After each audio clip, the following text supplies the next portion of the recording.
أعوذ بالله من الشيطان الرجيم. بسم الله الرحمن الرحيم.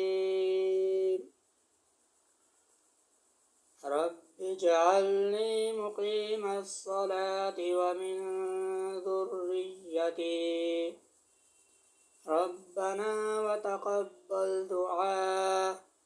ربنا اغفر لي ولوالدي وللمؤمنين يوم يقوم الحساب. صدق الله العظيم وصدق رسوله النبي الكريم، ونحن على ذلك لمن الشاهدين.